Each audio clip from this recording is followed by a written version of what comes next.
Jurors deadlocked in the murder trial of a federal agent. Good evening, I'm Paula Akana. Jurors spent more than a week poring over 20 days worth of testimony, and in the end it was a hung jury. This trial will happen again.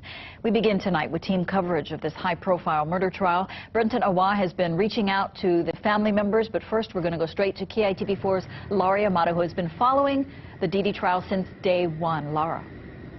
This has been something else, Paula. As you mentioned, 20 days of testimony and then nearly 6 days of deliberations, almost at the end of the day today, maybe about a little more than a half an hour before they typically end deliberations.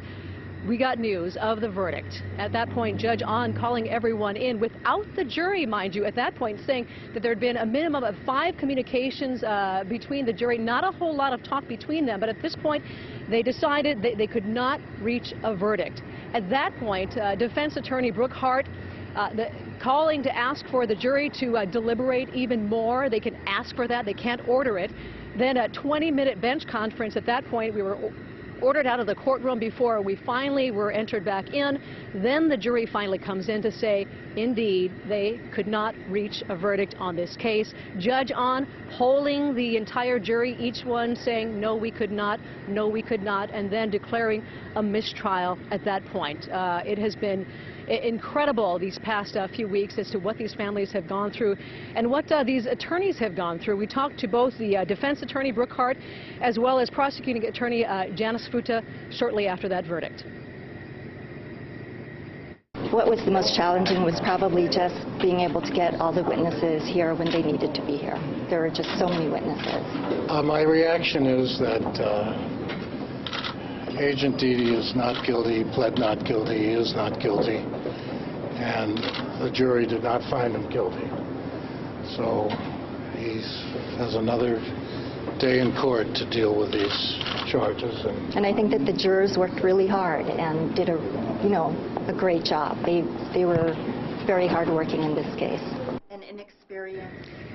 So now we asked both sides about why the possibility of lesser charges were not included. Not a whole lot of words from either side, but prosecuting attorney Janice Futa basically saying she didn't see any reason for that. She didn't see any support for that. And during a hearing last week, Judge Ahn also saying she also did not feel that there was support for the possibility of entering a manslaughter charge because throughout this trial, Christopher Deedy has said once he pulled his gun, he intended to shoot to kill based on his training. That's how they were taught to proceed in a use of deadly force situation. Now what happens next? So at this point, Christopher Deedy, he has posted bail. He is allowed to go back to work and wait for the next trial because, as we mentioned, this is a mistrial. The judge saying that may happen sometime around May or June, so this is going to be a long time coming before we go through this all over again. Paula? Laura, what was the feeling like in the courtroom? We've been waiting today, and we know that there was that meeting set up earlier this morning. We didn't know what was going on, so kind of how did it feel there with everyone? Yeah, it just continued through a lot of these strange proceedings that have happened throughout this trial. We did find out that was some notification to the defense attorneys and to Christopher Deedy that this was coming down and this was the possibility, and so therefore them wanting to ask the jury to see if they would go back and continue to deliberate even more, but they said right out the bat, no, they would not. This was their decision, and that was it. Paula?